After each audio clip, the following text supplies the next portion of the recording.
चला जाएगा, ये वाला आज का पीडीएफ चला जाएगा। एक बार सारे जितने भी व्हाट्सएप ग्रुप है, किसने दिया? स्वामी विवेकानंद, स्वामी सहजानंद सरस्वती, स्वामी दयानंद, केशव चंद्र सेन। केशव चंद्र सेन की बात करें, केशव चंद्र सेन की बात करें तो ये ब्रह्म समाज से जुड़े थे। किससे जुड़े थे? ब्रह्म समाज से जुड़े थे। अगर बात करें स्वामी विवेकानंद तो इन्होंने रामकृष्ण मिशन की स्थापना की थी। इन्होंने रामकृष्ण मिशन की स्थापना किया था 1897 में, 1897। स्वामी सहजानंद की बात करें तो स्वामी सहजानंद ने 1936 में लखनऊ में अखिल भारतीय किसान सभा, अखिल भारतीय किसान सभा की स्थापना की। और वेदों की ओर लौटो का नारा किसने दिया? स्वामी दयानंद सरस्वती। वेदों की ओर लौटो का नारा, सारे ऑप्शंस डिस्कस होंगे। 1824 में गुजरात के मोरबी में हुआ था। गुजरात के मोरबी में स्वामी दयानंद सरस्वती का जन्म हुआ था और इनका बचपन का नाम मूल शंकर था। मूल शंकर। इनको ज्ञान हुआ था मथुरा में। इनको ज्ञान कहाँ मिला? मथुरा में। और इनके गुरु का नाम था स्वामी बिरजानंद। स्वामी बिरजानंद ने इन्हें ज्ञान दिया मथुरा में। 1862 में इन्होंने आगरा में अखंड खंडनी पताका फहराया। स्वामी दयानंद सरस्वती ने 1862 में आगरा में अखंड खंडनी पताका फहराया। वेदों की ओर लौटो का नारा दिया, वेदों की ओर लौटो का नारा दिया। स्वराज और स्वशासन शब्द का प्रयोग किया। स्वराज और स्वशासन शब्द का पहली बार प्रयोग दयानंद सरस्वती ने किया। शुद्धिकरण आंदोलन चलाया। जो हिंदू मुसलमान या ईसाई हो गए थे उनको फिर से हिंदू बनाने के लिए शुद्धिकरण आंदोलन चलाया। स्वामी दयानंद सरस्वती ने शुद्धिकरण आंदोलन चलाया। 1875 में 1875 में 1875 में स्वामी दयानंद सरस्वती ने आर्य समाज की स्थापना की। आर्य समाज की स्थापना की और इन्होंने एक किताब लिखा, सत्यार्थ प्रकाश। सत्यार्थ प्रकाश किताब किसकी है? तो स्वामी दयानंद सरस्वती की। सत्यार्थ प्रकाश किताब में ही इन्होंने कहा कि वैदिक सभ्यता के संस्थापक आर्य तिब्बत से आए थे। आर्यंस या आर्य जो भारत आए वो कहां से आए? तिब्बत से आए। इसमें आर्य समाज की स्थापना की, शुद्धिकरण आंदोलन चलाया, वेदों की ओर लौटो का नारा दिया। बचपन का नाम मूल शंकर, गुरु का नाम बिरजानंद। कहाँ ज्ञान मिला? मथुरा में। याद कर लीजिए। और केशव चंद्र सेन का संबंध किससे है? ब्रह्म समाज से। स्वामी विवेकानंद ने रामकृष्ण मिशन, इनके गुरु थे। स्वामी विवेकानंद के बचपन का नाम था नरेंद्र दत्त। स्वामी विवेकानंद के बचपन का नाम था नरेंद्र नाथ दत्त। इनके गुरु थे रामकृष्ण परमहंस। अपने गुरु के नाम पर ही इन्होंने रामकृष्ण मिशन बनाया 1897 में। और रामकृष्ण मिशन रामकृष्ण परमहंस के नाम पर है। लेकिन रामकृष्ण परमहंस के बचपन का नाम क्या था? रामकृष्ण परमहंस के ओरिजिनल नाम क्या था? गदाधर चट्टोपाध्याय। रामकृष्ण परमहंस का ओरिजिनल नाम था गदाधर चट्टोपाध्याय। रामकृष्ण परमहंस के पत्नी का नाम था शारदामणि। रामकृष्ण परमहंस के पत्नी का नाम शारदामणि। रामकृष्ण परमहंस का ओरिजिनल नाम गदाधर चट्टोपाध्याय। रामकृष्ण परमहंस विवेकानंद के गुरु थे। स्वामी विवेकानंद ने एक किताब भी लिखी थी। स्वामी विवेकानंद ने एक किताब लिखा था जिसका नाम था कर्मयोग ज्ञान योग राजयोग। कर्मयोग ज्ञान योग राजयोग, कर्मयोग ज्ञान योग राजयोग नामक पुस्तक किसने लिखा? स्वामी विवेकानंद। एक और किताब स्वामी विवेकानंद ने एक और किताब लिखा, a passage from Colombo to Almora. A passage from Colombo to Almora, ये स्वामी विवेकानंद की किताब है। A passage from Colombo to Almora. एक और किताब है 1893 में शिकागो धर्म सम्मेलन और दूसरा 1900 में पेरिस धर्म सम्मेलन। स्वामी विवेकानंद का जन्म दिवस 12 जनवरी को हम लोग राष्ट्रीय युवा दिवस, नेशनल यूथ डे मनाते हैं। याद कर लीजिए। धर्म संसद में भाग लेने वाले भारतीय आध्यात्मिक संत कौन थे भाई? 1893 में शिकागो में हुए धर्म संसद में भाग लेने वाले भारतीय आध्यात्मिक संत बोले थे। स्वामी विवेकानंद ने 1893 में शिकागो के धर्म सम्मेलन में भाग लिया और 1900 के पेरिस धर्म सम्मेलन में। स्वामी विवेकानंद 93 में शिकागो में हुआ था धर्म सम्मेलन और 1900 में पेरिस में हुआ था धर्म सम्मेलन। याद कर लो, आंसर होगा स्वामी विवेकानंद। स्वामी विवेकानंद, इनकी चर्चा कर लिया। दयानंद की चर्चा भी किया हूं, सहजानंद की चर्चा भी किया हूं अभी। रामानंद, स्वामी रामानंद एक कबीर के गुरु थे। स्वामी रामानंद कौन थे? कबीर दास के गुरु। कबीर दास के गुरु का नाम क्या था? रामानंद। कबीर दास के गुरु का नाम था रामानंद। और रामानंद के बारे में एक लाइन और लिख लीजिए। उत्तर भारत में भक्ति आंदोलन का सूत्रपात, उत्तर भारत में भक्ति आंदोलन का सूत्रपात किसने किया? स्वामी रामानंद। स्वामी रामानंद ने भाई समझो काम हो गया, पसीना बहाना है गुरु, कल शाम 6 बजे से लेके रात को के लगातार चलना है, क्योंकि जो पानी से नहाता है लिबास बदलता है और जो पसीनों में नहाता है इतिहास बदलता है गुरु। लाइट कट जाए कमरे में, मोमबत्ती जला के पढ़ो, नींद आए पानी पियो, बरामदे में टहलो। मार्टिन लूथर किंग का एक लाइन है, उड़ सकते हो उड़ो, दौड़ सकते हो दौड़ो, चल सकते हो चलो, रेंग सकते हो रेंगो, पर रुको मत। गुरु रुकना मना है। अलीगढ़ मुस्लिम आंदोलन की शुरुआत किसने चलाया भैया? अलीगढ़ आंदोलन कब चला? 1875 में चला। कब चला गुरु? 1875 में। अलीगढ़ मुस्लिम आंदोलन 1875 में क्या चला? अलीगढ़ मुस्लिम आंदोलन। अलीगढ़ मुस्लिम आंदोलन लिख लो। अलीगढ़ मुस्लिम आंदोलन 1875 में। 1875 में ही आर्य समाज की स्थापना हुआ। आर्य समाज कब बना? 1875 में। 1875 में ही थियोसोफिकल सोसाइटी, थियोसोफिकल सोसाइटी बना। थियोसोफिकल सोसाइटी भाई 1875 में 3 घटना लाइन से आपको याद करना है। एक साथ लिख दिया इसलिए ताकि आपको याद रहे। भाई 1875 में अलीगढ़ मुस्लिम आंदोलन, 1875 में आर्य समाज की स्थापना, 1875 में थियोसॉफिकल सोसाइटी की स्थापना, आर्य समाज की स्थापना स्वामी दयानंद सरस्वती थियोसॉफिकल सोसाइटी की स्थापना दो लोगों ने मिलकर किया था। दो लोगों ने किया था, एक का नाम था मैडम ब्लावस्की और दूसरे का नाम था गुरु मैडम ब्लावस्की और दूसरे का नाम था कर्नल ऑलकॉट। नोट कर लीजिए। और अलीगढ़ मुस्लिम आंदोलन के संस्थापक थे सर सैयद अहमद खान। 1875 में ही सर सैयद अहमद खान ने अलीगढ़ मुस्लिम आंदोलन की शुरुआत की। 1875 में ही अलीगढ़ मुस्लिम ओरिएंटल स्कूल, अलीगढ़ मुस्लिम एंग्लो ओरिएंटल स्कूल, अलीगढ़ मुस्लिम एंग्लो ओरिएंटल स्कूल भी 1875 में ही खोला गया था। किनके द्वारा? सर सैयद अहमद खान के द्वारा। सर नहीं है, कौन? सुमेलित नहीं है। प्रार्थना समाज, महादेव गोविंद रनाडे, सत्यशोधक समाज, ज्योतिबा फूले, राधा स्वामी सत्संग व्यास, शिवदयाल सिंह, तत्वबोधिनी सभा, अरविंद घोष। कौन सुमेलित नहीं है गुरु? तत्वबोधिनी सभा, अरविंद घोष, राधा स्वामी सत्संग व्यास, शिवदयाल सिंह, सत्यशोधक समाज, ज्योतिबा फूले। गुरु वैसे बता दें, इसमें सुमेलित कौन नहीं है? तत्वबोधिनी सभा। अरविंद घोष नहीं होगा, बल्कि यहाँ होगा देवेंद्र नाथ टैगोर। यहाँ होगा देवेंद्र नाथ टैगोर। देवेंद्र नाथ टैगोर ने तत्वबोधिनी सभा बनाया 1839 में। 1839 में 1839 में देवेंद्र नाथ टैगोर ने तत्वबोधिनी सभा बनाया। प्रार्थना समाज, इसकी स्थापना 1866 में हुआ था। किसने किया था? आत्माराम पांडुरंग ने क्या किया था? प्रार्थना समाज की स्थापना की। हालांकि महादेव गोविंद रनाडे भी इसमें शामिल थे। प्रार्थना समाज के सामने महादेव गोविंद रनाडे लिखा है, लेकिन महादेव गोविंद रनाडे इसके संस्थापक सदस्य में शामिल थे। लेकिन अगर प्रार्थना समाज की स्थापना पूछे और ऑप्शन में महादेव गोविंद रनाडे भी रहे और आत्माराम पांडुरंग भी, तो ज्यादा सही होगा आत्माराम पांडुरंग। मेन संस्थापक वही थे, आत्माराम पांडुरंग, लेकिन उनके साथ प्रार्थना समाज में महादेव गोविंद रनाडे भी शामिल थे। भाई सत्यशोधक समाज, इसकी स्थापना 1873 में हुआ था। इसकी स्थापना किसने की? ज्योतिबा फूले। ज्योतिबा फूले ने एक किताब लिखा जिसका नाम है गुलामगिरी। ज्योतिबा फूले ने एक पुस्तक लिखी जिसका नाम है, ज्योतिबा फूले के किताब का नाम क्या है जी? गुलामगिरी। ज्योतिबा फूले के पुस्तक का नाम गुलामगिरी और ज्योतिबा फूले ने 1873 में सत्यशोधक समाज बनाया। चलिए इसका आप स्क्रीनशॉट ले लीजिए। सर आंदोलन के प्रवर्तक थे गुरु Henry Vivian Derozio, colonel Olcott, Annie Besant. एक बार सेशन को लाइक कर दो गुरु। सेशन पे नए हो तो चैनल को सब्सक्राइब कर लीजिए, बेल आइकन दबा दीजिए ताकि हमारा सभी सेशन का नोटिफिकेशन आपको मिल सके। चलो गुरु, यंग बंगाल आंदोलन के संस्थापक थे हेनरी विवियन डेरेजियो। 1826 में यंग बंगाल आंदोलन बना। हेनरी विवियन डेरेजियो को युवा राष्ट्रवादी कहते हैं। क्वेश्चन आता है, यूथ नेशनलिस्ट के नाम से किसे जानते हैं? भारत का यूथ नेशनलिस्ट के नाम से किसे जानते हैं? भारत का युवा राष्ट्रवादी के नाम से किसे जाना जाता है? भारत का युवा राष्ट्रवादी के नाम से हेनरी विवियन डेरेजियो को जानते हैं। यंग बंगाल आंदोलन यूथ नेशनलिस्ट के नाम से किसे जानते हैं? हेनरी विवियन डेरेजियो को। यंग बंगाल आंदोलन किसने चलाया? Henry Vivian Derozio. कब चलाया? 1826 में। चलिए बाकी कर्नल ऑलकॉट के बारे में बता ही दिया। कर्नल ऑलकॉट और मैडम ब्लावस्की ने थियोसॉफिकल सोसाइटी की स्थापना की थी। कर्नल ऑलकॉट और मैडम ब्लावस्की ने क्या किया था गुरु? थियोसॉफिकल सोसाइटी की स्थापना 1875 में अमेरिका के सैन फ्रांसिस्को में किया था। एनी बेसेंट जानते हैं आप, ये भारत में होम रूल लीग आंदोलन 1916 में 1916 में एनी बेसेंट ने मद्रास के अडयार से एनी बेसेंट ने चलाया था। क्या?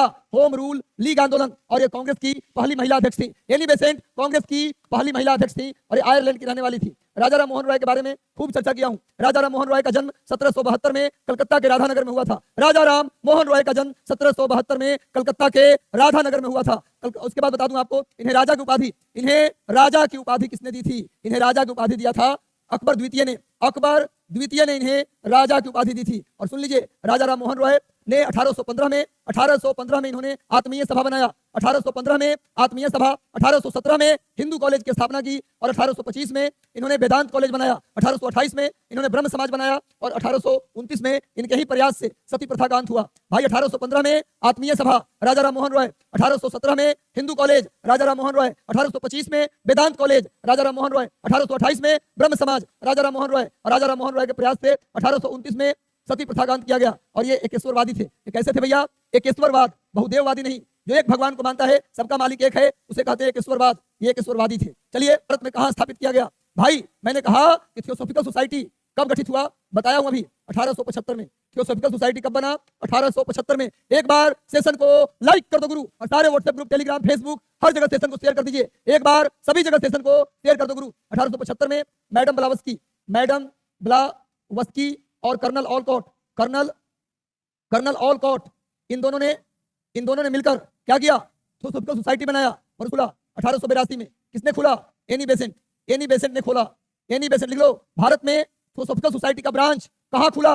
ये भैया खुला मद्रास के अडयार में। बता चुका हूं, मद्रास के अडयार में खुला। किसने खोला? Annie Besant. कब खोला? 1882 में। एनी बेसेंट ने 1882 में क्या किया? थियोसॉफिकल सोसाइटी का एक ब्रांच इंडिया के मद्रास के अडयार में खोला। एनी बेसेंट की बात करूं, एनी बेसेंट ने 1882 में थियोसॉफिकल सोसाइटी का ब्रांच भारत में मद्रास के अडयार में खोला। उसके बाद 1858 बाद में न्यू इंडिया कॉमन बिल लिख लो। इनकी मैगजीन का नाम है new India common bill. New India common bill इनकी पत्रिका का नाम है। चलिए एक बार सेशन के साथ जुड़ जाइए, क्योंकि आज अगर ये क्वेश्चन गलती हुआ तो कनपट्टी तोड़ेंगे भाई, कनपट्टी टूटेगा। जल्दी बताओ, सत्यार्थ प्रकाश किसकी रचना है? स्वामी दयानंद सरस्वती, राजा राम मोहन राय, स्वामी विवेकानंद, केशव चंद्र सेन। किसकी रचना है? सत्यार्थ प्रकाश। ये गलती हुआ कनपट्टी टूटेगा। ये वही व्यक्ति हैं जिनके बचपन का नाम था मूल शंकर। ये वही व्यक्ति हैं जिनका जन्म 1824 में गुजरात के मोरबी में हुआ था। ये वही व्यक्ति हैं जिनको मथुरा में ज्ञान मिला और उनके गुरु का नाम था स्वामी बिरजानंद। ये वही व्यक्ति हैं जिन्होंने वेदों की ओर लौटो का नारा दिया। ये वही व्यक्ति हैं जिन्होंने आगरा में 1862 में पताका फहराया। ये वही व्यक्ति हैं जिन्होंने 1875 में आर्य समाज बनाया। ये वही व्यक्ति हैं जिन्होंने स्वशासन और स्वराज शब्द का प्रयोग किया। ये वही व्यक्ति हैं जिन्होंने सत्यार्थ प्रकाश नामक किताब लिखा। स्वामी दयानंद सरस्वती। सत्यार्थ प्रकाश किसने लिखा? स्वामी दयानंद सरस्वती। था सती प्रथा को कब प्रतिबंधित की गई?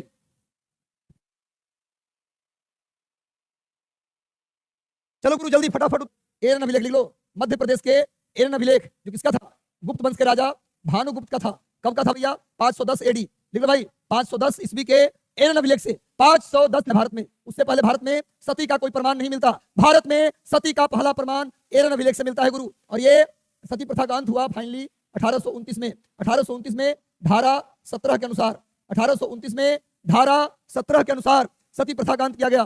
तो भानुगुप्त का था। इसमें इस अभिलेख में लिखा है कि मंत्री गोपराज के मारे जाने के बाद उसकी पत्नी ने अपने आप को आग के हवाले कर दिया था। तो सती का पहला प्रमाण मध्य प्रदेश के एरन अभिलेख से जो 510 ईस्वी का था उससे मिलता है। सती प्रथा का अंत करने वाला गवर्नर कौन था? तो था Lord William Bentinck. Lord William Bentinck के समय सती प्रथा का अंत हुआ राजा राम मोहन रॉय के प्रयास से। चलो गुरु आगे आते हैं। एरन अभिलेख। विधवा विवाह के प्रबल समर्थक कौन थे? किनके समर्थन से विधवा पुनर्विवाह कानून आया? उस जमाने में विधवा को लोग अपने घर में बैठने नहीं देते थे। उस जमाने में लोग कोई शादी फंक्शन जन्मदिन पर अगर कोई विधवा आ जाती थी तो लोग उस दिन जन्मदिन को रोक देते थे कि विधवा आ गई अब शुभ होगा नहीं। विधवा को लोग अशुभ मानते थे। विधवा को लोग घर से निकाल दिया करते थे। उसे डायन भूत बताकर उसे प्रताड़ित करते थे ताकि किसी भी तरह इसको सती कर दिया जाए। सती का इतना क्रूर प्रथा था कि महिलाओं को मजबूर किया जाता था उसके पति के मरने के बाद कि भैया तुम सती हो जाओ। कहा है भाई? तो भैया ये हमारे शास्त्र में लिखा है। शास्त्र में कहीं ऐसा नहीं लिखा है कि भाई पत्नी को पति के मरने के बाद जलाया जाए। तो भाई पत्नी मरती तो फिर पति को क्यों न जलाया जाए? ये कौन सा सिस्टम है भैया? जलाने उलाने का सिस्टम गड़बड़ है। कि भैया सती प्रथा का जब अंत हुआ ना तो लोग नाराज हुए कि अंग्रेज हमारे धर्म में हस्तक्षेप कर रहे हैं, पर ऐसा नहीं था। आज जब हम सोचते हैं कि किसी के मरने के बाद किसी को जबरदस्ती जला दिया जाता था तो रूह कांप जाता है, रोंगटे खड़े हो जाते हैं भैया कि किसी को जिंदा जला दिया जाता था। तो सती प्रथा को घोषित किया गया अवैध। उसी तरह से विधवाओं को विवाह करने का अधिकार किसके प्रयास से दिलवाया गया? ईश्वर चंद्र विद्यासागर। ईश्वर चंद्र 1856 में ईश्वर चंद्र विद्यासागर के प्रयास से 1856 में विधवा पुनर्विवाह कानून कानून आया। विधवा पुनर्विवाह कानून विडो रिमैरेज एक्ट किसके प्रयास से आया? ईश्वर चंद्र विद्यासागर के प्रयास से। अब विद्यासागर की पत्रिका थी जिसका नाम था सोम प्रकाश। विद्यासागर के एक मैगजीन का नाम था सोम प्रकाश। जब ये कानून आया उस समय लॉर्ड कैनिंग वायसराय था। लॉर्ड कैनिंग वायसराय था। जिस समय विधवा पुनर्विवाह कानून आया उस समय लॉर्ड कैनिंग वायसराय था। एक बार सेशन को आप लोग शेयर कर दीजिए। आज 3000 पार पहुंचना स्थापक कौन थे? अभी बताया हूं कि तत्वबोधिनी सभा की स्थापना 1839 में हुआ था। 1839 में किसने किया था? जल्दी बताओ। तत्वबोधिनी सभा की स्थापना किसने किया?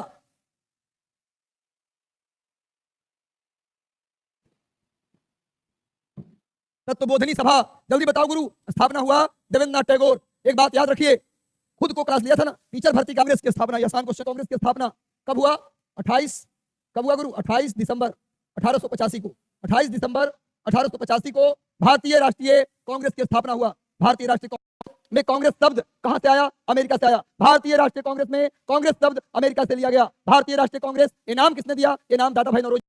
भारतीय राष्ट्रीय कांग्रेस नाम किसने दिया? दादा भाई नौरोजी। कांग्रेस शब्द कहां से आया? अमेरिका। 85 को बंबई के गोकुलदास तेजपाल संस्कृत महाविद्यालय में, गोकुलदास तेजपाल संस्कृत कॉलेज में कांग्रेस की स्थापना 28 दिसंबर 1885 को हुआ। इसके संस्थापक, इसके फाउंडर ए.ओ. ह्यूम को कांग्रेस का संस्थापक माना जाता है। कांग्रेस के पहले अध्यक्ष डब्ल्यू.सी. बनर्जी थे। कांग्रेस के पहले अध्यक्ष डब्ल्यू.सी. बनर्जी और कांग्रेस के पहले महासचिव ए.ओ. ह्यूम थे, जिनको जो कांग्रेस के फाउंडर माने जाते हैं, कांग्रेस के संस्थापक माने जाते हैं, वही ए.ओ. ह्यूम को कांग्रेस का पहला महासचिव भी बनाया गया। कांग्रेस के पहले अध्यक्ष डब्ल्यू.सी. बनर्जी, कांग्रेस का पहला महासचिव ए.ओ. ह्यूम। याद कर लो गुरु। कांग्रेस का पहला पारसी अध्यक्ष दादा भाई नौरोजी थे। कांग्रेस का पहला मुस्लिम अध्यक्ष बदरुद्दीन तैयब जी। कांग्रेस के पहले मुस्लिम अध्यक्ष थे बदरुद्दीन तैयब जी। कांग्रेस के पहले ईसाई अध्यक्ष थे जॉर्ज यूल। जॉर्ज यूल याद कर लो। कांग्रेस के पहले पारसी अध्यक्ष दादा भाई नौरोजी। कांग्रेस के पहले मुस्लिम अध्यक्ष बदरुद्दीन तैयब जी। कांग्रेस के पहले ईसाई अध्यक्ष थे कौन? George Yule. और कांग्रेस के पहली महिला अध्यक्ष, कांग्रेस की पहली महिला अध्यक्ष एनी बेसेंट। कांग्रेस की पहली भारतीय महिला अध्यक्ष सरोजिनी नायडू। कांग्रेस में पहली बार वंदे मातरम कब गाया गया? 1896 में। कांग्रेस में पहली बार कलकत्ता में 1896 में पहली बार वंदे मातरम गाया गया। कांग्रेस में पहली बार जन गण मन कब गाया गया? 1911 में। 1911 में गाया गया जन गण मन। 1911 में कलकत्ता में ही गाया गया, इसे भी वो भी कलकत्ता में। वंदे मातरम में गाया गया पहली बार कलकत्ता में 1896 में, और जन गण मन 1911 में पहली बार कलकत्ता में ही गाया गया। और 1925 में कानपुर में पहली बार 1925 में कानपुर में पहली बार झंडा गीत विजय विश्व तिरंगा प्यारा झंडा ऊंचा रहे हमारा, ये गाया गया।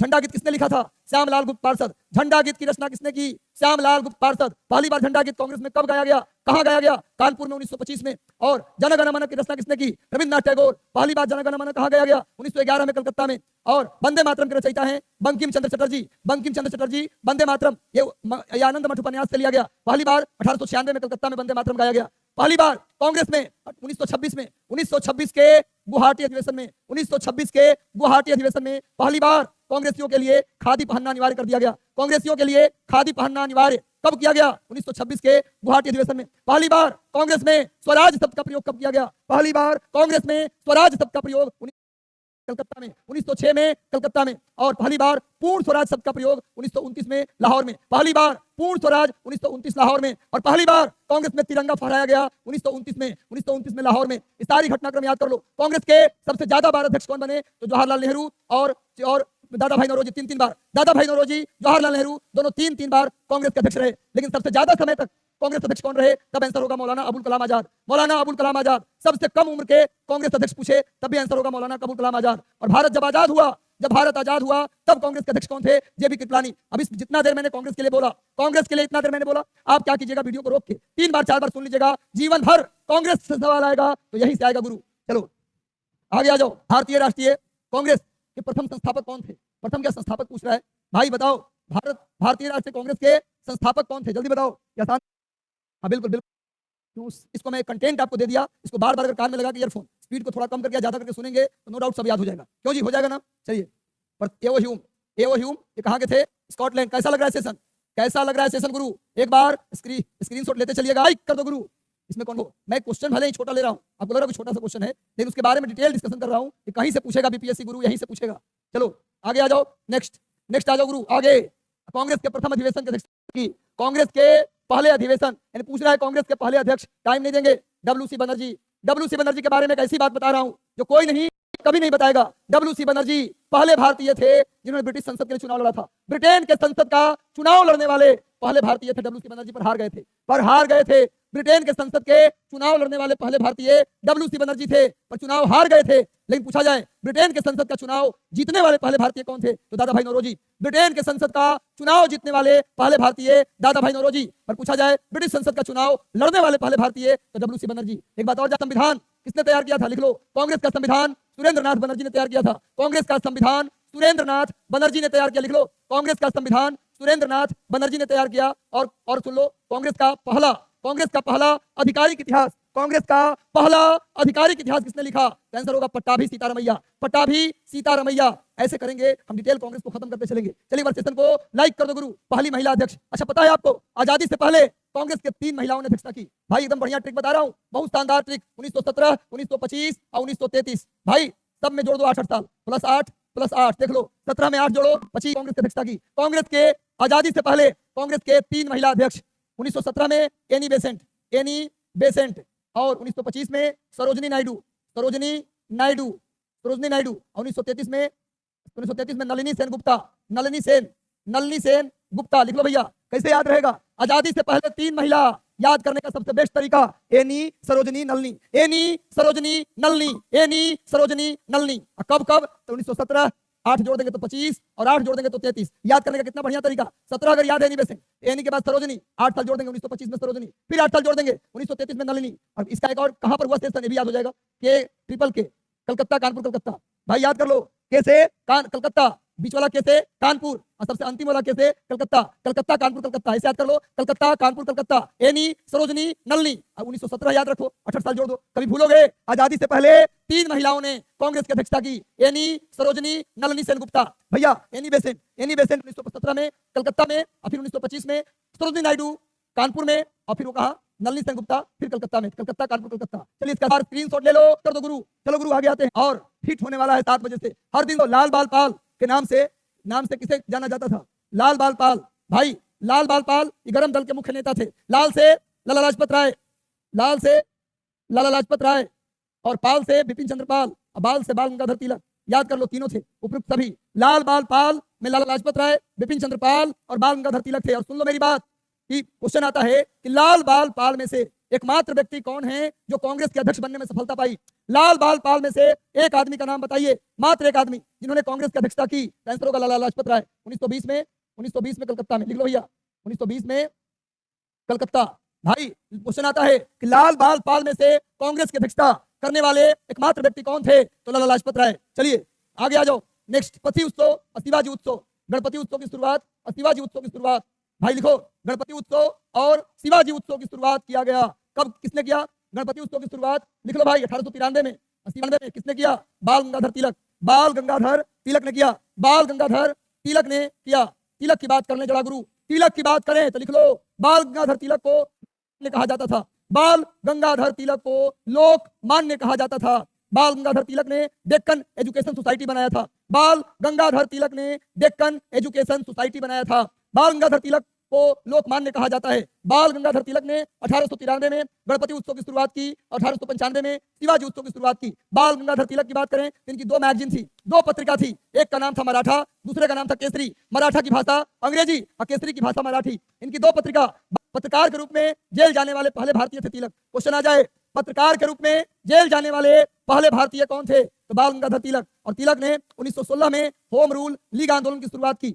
होम रूल लीग आंदोलन की शुरुआत पुणे से, लिख लो पुणे शहर से। होम रूल, पिछला बीपीएससी टीआरई में पूछा भी भाई, होम रूल लीग आंदोलन की शुरुआत 1916 में पुणे से किया गया तिलक के द्वारा। और 1916 में ही तिलक ने कहा, स्वराज हमारा जन्म सिद्ध अधिकार है, मैं इसे लेकर रहूंगा। स्वराज हमारा जन्म सिद्ध अधिकार है, मैं इसे लेकर रहूंगा। किसने कहा? तिलक ने कहा। और तिलक की मृत्यु 1 अगस्त 1920 को हुआ। तिलक की मृत्यु 1 अगस्त 1920 को हुआ, जिस दिन असहयोग आंदोलन की शुरुआत हुआ। जिस दिन तिलक मरे उसी दिन असहयोग आंदोलन शुरू हुआ था। चलिए नेक्स्ट आ जाओ, आगे आ जाओ। नेक्स्ट भाई, बंगाल का विभाजन किसने किया? तो लॉर्ड कर्जन ने किया। Lord Curzon. भाई बंगाल विभाजन से जुड़ा हुआ 4 को चीज याद रखो, 4 डेट। 19 जुलाई 1905, दूसरा डेट याद रखो, दूसरा डेट 7 अगस्त 1905, तीसरा डेट 16 अक्टूबर 1905, तीसरा डेट 15 अगस्त 1906। भाई 19 जुलाई 1905 को बंगाल का विभाजन नहीं किया गया। बंगाल विभाजन करने का केवल निर्णय लिया गया, केवल निर्णय कि बंगाल का विभाजन करेंगे। क्वेश्चन आता है कि बंगाल विभाजन का निर्णय लॉर्ड कर्जन ने कब लिया? इसका तारीख पूछता है, 19 जुलाई 1905, 7 अगस्त 1905 को। इसी निर्णय के खिलाफ, अभी बंगाल का विभाजन नहीं हुआ, फिर भी इस निर्णय के खिलाफ पूरे बंगाल और पूरे देश में लोग रोष में थे कि गलत हो रहा है। इस निर्णय के खिलाफ 7 अगस्त 1905 को स्वदेशी आंदोलन की शुरुआत हुआ। स्वदेशी आंदोलन, क्वेश्चन आता है कि स्वदेशी आंदोलन विभाजन, बंगाल के विभाजन के विरोध में स्वदेशी आंदोलन की शुरुआत हुआ 7 अगस्त 1905 को। बंगाल विभाजन के विरोध में 16 अक्टूबर 1905 को बंगाल का विभाजन कर दिया गया।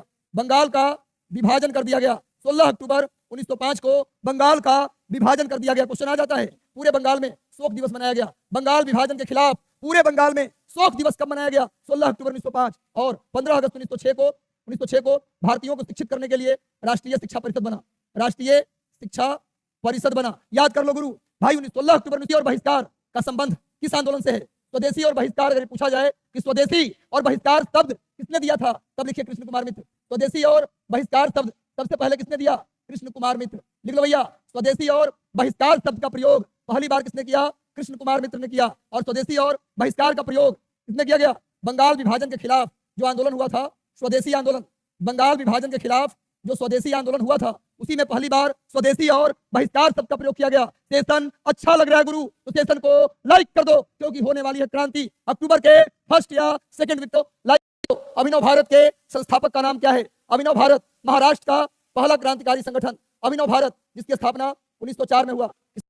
किया बीडी सावरकर। बीडी सावरकर लिख लीजिए, बीडी सावरकर ने 1904 में अभिनव भारत बनाया। अब बीडी सावरकर ने ही 1899 में मित्र मेला बनाया था, लिख लो। मित्र मेला महाराष्ट्र में, मित्र मेला की स्थापना महाराष्ट्र में, मित्र मेला की स्थापना 1899 में मित्र मेला किसने बनाया? बीडी सावरकर। और अभिनव भारत की स्थापना भी बीडी सावरकर ने किया 1904 में। चलो गुरु आगे आ जाओ, नेक्स्ट आ जाओ। लंदन में इंडिया हाउस की स्थापना कहते हैं। तो भारत का जो एम्बेसी है लंदन में, वो कहां पर है गुरु? इंडिया हाउस के अंदर ही है। ये इंडिया हाउस क्रांतिकारी आंदोलन के फैलाने के लिए श्यामजी कृष्ण वर्मा ने 1905 में, इंडिया हाउस की स्थापना 1905 में हुआ था। श्यामजी कृष्ण वर्मा, इंडिया हाउस की स्थापना श्यामजी कृष्ण वर्मा ने 1905 में किया। आज वही इंडिया हाउस भारत सरकार का एम्बेसी का काम करता है। आगे आ जाओ, नेक्स्ट। भारतीय क्रांति की माता या फिर मदर ऑफ इंडियन इंडिपेंडेंस किसे कहते हैं? भारतीय स्वतंत्रता आंदोलन की माता मैडम भीकाजी कामा, मैडम भीकाजी रुस्तम कामा पूरा नाम था। ये पहले भारतीय थे। मैडम भीकाजी कामा ये पहली भारतीय थी जिन्होंने 1907 में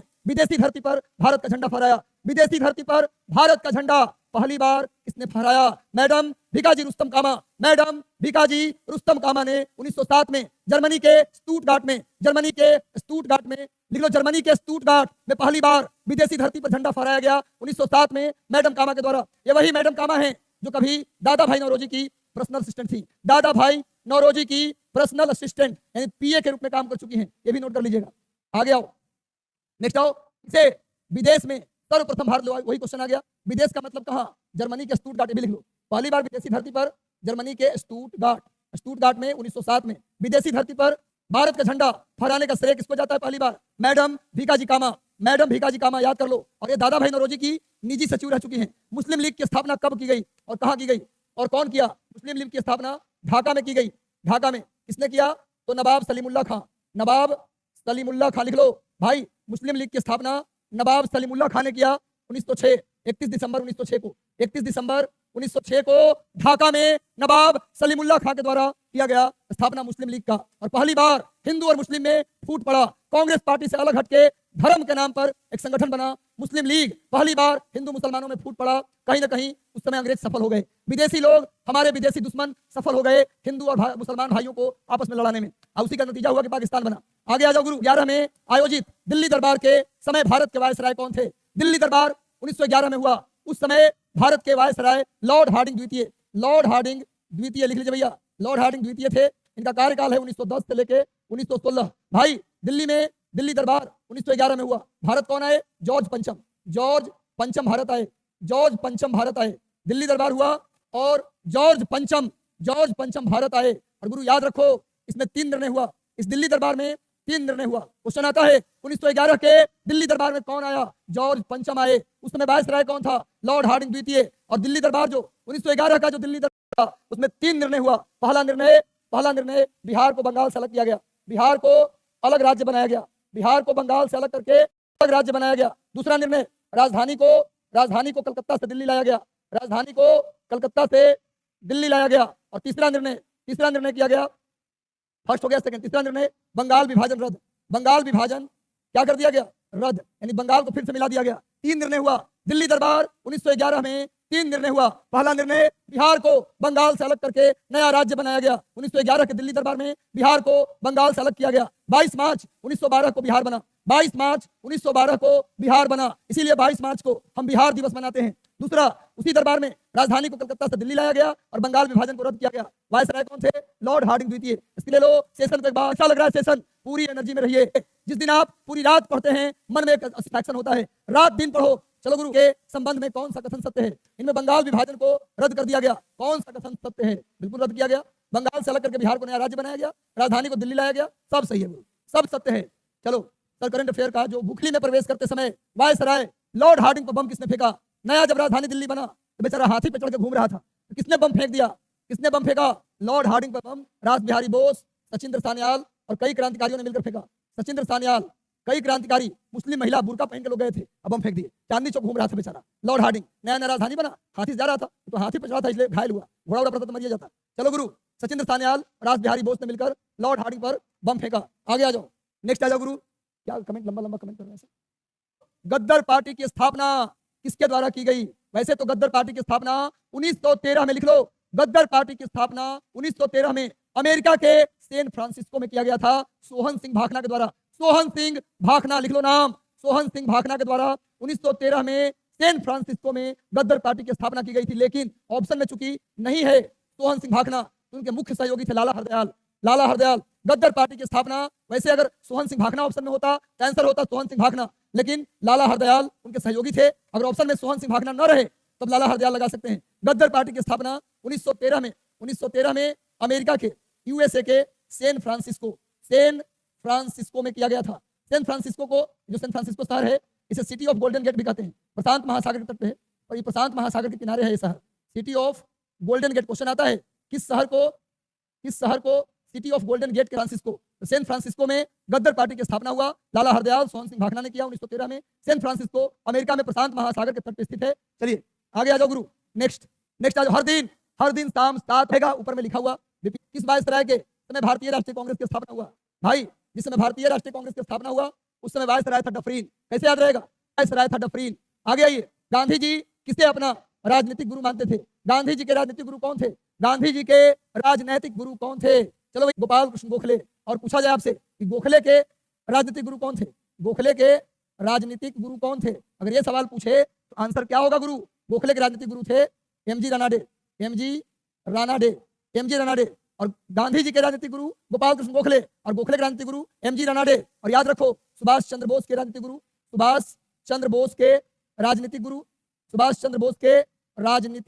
गुरु कौन थे? ये थे सीआर दास यानी चितरंजन दास। सुभाष चंद्र बोस के राजनीतिक गुरु चितरंजन दास, गांधी जी के राजनीतिक गुरु गोपाल कृष्ण गोखले और गोखले के राजनीतिक गुरु एमजी रानाडे। याद कर लीजिए।